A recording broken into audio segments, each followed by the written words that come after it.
Evictions are exploding across America right now. I went to school for 10 years for a higher education that doesn't do me any good. I've been working 2 jobs in restaurants for 2 years, 50 hours a week for nothing. Doesn't mean anything. In fact, I'm getting evicted next week. And now I'm behind on my $2,500 a month rent. I can't work enough to catch up. People are being kicked out of their homes by the thousands, and if you don't start planning today, you could be next. I know that sounds very harsh and it's unfortunate, but there's always hope. So I'm here to wake you up, not scare you. This video is for anyone who's renting in fear of being evicted, relying on government assistance, or just feeling stuck in this economy and wondering, how can I break free? So pay attention. Let's chat. But first, if you don't know me, I'm Marcus Mays, a licensed realtor, here to help you buy, sell, or invest in real estate. I'd love to chat and see how I could be of service. The link is in the description to schedule a call. Let's start with some facts. Evictions in the U.S. have increased by over 78% since the pandemic era, and those protection programs have ended. And yes, many of those were families who had been renting long-term.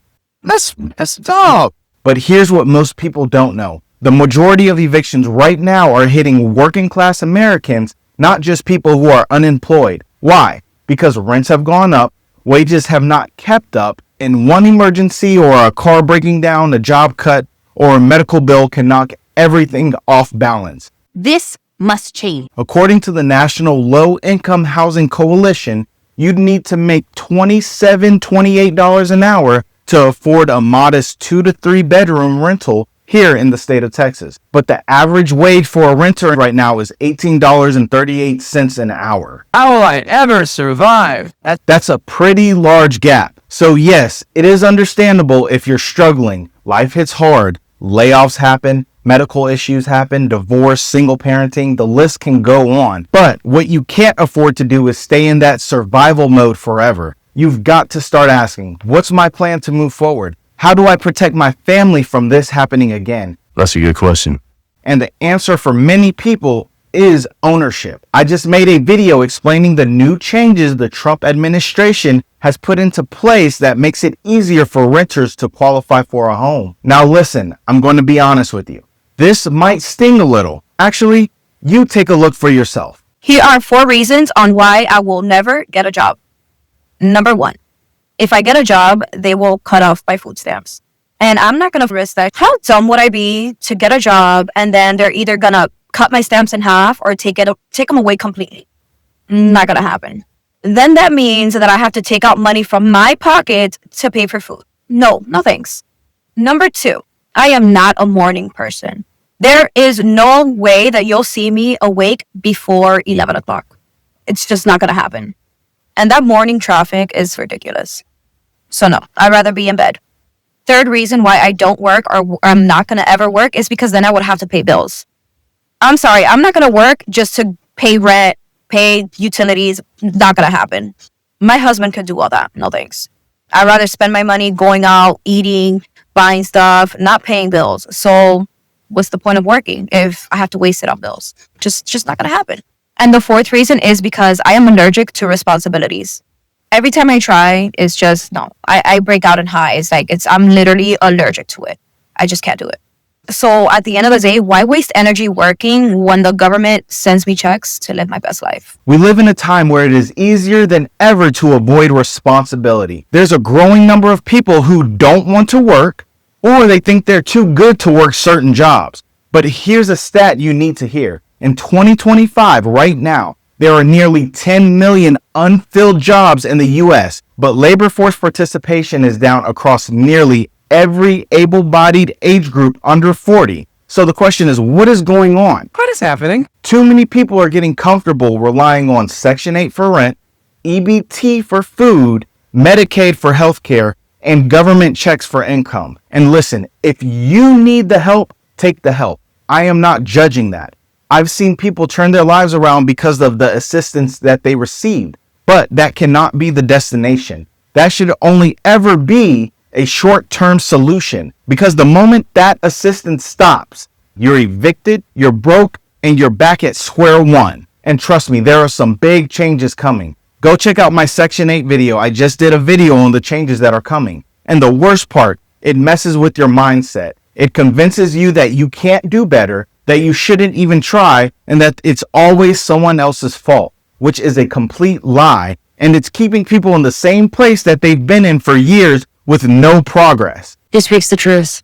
And you know who pays the price? Not the government, not the landlord. It's you and your kids. If you're able-bodied, you have to shift from the entitlement mindset to an execution mindset. It's all in your mind. I've seen folks get fired because they came in with an I don't want this job or I don't need this job attitude, showing up late, not caring, and then boom, they're fired and it's everyone else's fault. Then what? No paycheck coming in, no backup plan, no stability. Then you find the eviction notice on your door. That's not freedom. That's a trap. Help! Let me out. Let me out. Now, let me show you how different your life could look with just one intentional decision: ownership. Say you're renting a home for $2,000 a month. Over 5 years, you would have paid $120,000 to your landlord. Now let's switch it up.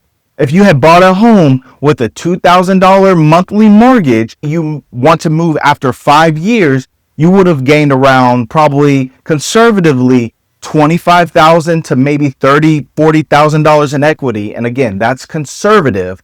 You'd have paid down $20,000 to $25,000, maybe $30,000 of your loan balance.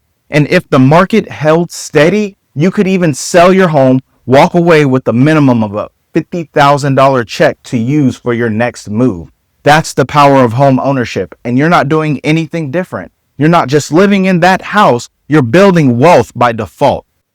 I never thought about it like that. And here's the good news. It's easier now than ever to qualify. 1, the Vantage credit score is now being used by more lenders. And the Vantage credit score, if you're not educated on it, it is more forgiving, which allows more buyers to become homeowners. Number 2, rental payments now count toward mortgage approval. And number 3, there are even Section 8 to home ownership programs that help people use their voucher toward buying a home. That's right. If you're on Section 8, you could potentially own a home instead of renting one. My name is Erica Landry, and I know firsthand what it's like to feel like home ownership is out of reach. I grew up in Miami, Florida, raised on Section 8 in HUD housing. When I got older, I decided to follow the same route because that's all I knew. Even 5 to 6 months, up at 5 a.m. in the mornings, praying to God to get me off of Section 8 because 1, I did not want to have the government in my business, and 2, somewhere in my mind, I just felt like I was created for more. Came up to my year recertification. Guess what, y'all? It's off of Section 8. I was off of Section 8, but just like a lot of us, when we ask for some things, we really don't have a plan on which way to go. I did not know anything about home ownership. I felt that it was far out of reach. So I went into renting. I started renting a home, but somewhere I'm like, if I'm renting a home, I can definitely own a home. I went to a realtor. The realtor told me, made me feel so bad, told me that home ownership was not in reach. Like, you might as well give it up. But that was ran down to say that this is something that they can help me rent. I got discouraged and I decided to pull away, to just try it again. When I tried it again, I was approved to be able to get inside of a home. So there are programs for you out there. All you need is the right mindset and the right guide. It's going to take work. It's going to take saving, budgeting, mindset changes, lifestyle changes. I never said it'll be easy. I'm saying it'll be worth it. And I want to help. I'm a licensed realtor. I help people just like you go from renting to owning, even if you think it's not possible, even if you've made mistakes in the past, even if you're scared. Let's create a plan that works for you. Schedule a call using the link in the description so we can get you on the path to home ownership. And while you're there, go ahead and sign up for the free weekly newsletter. It'll give you home buying tips. It'll give you insights and things that are very important and could help you in purchasing a home. Again, I'm here to help. Thanks for watching. Smash that like button if this has helped you. And don't forget to subscribe for more advice about real estate and finances. I'm Marcus Mays, and I'll see you at the closing table. Peace.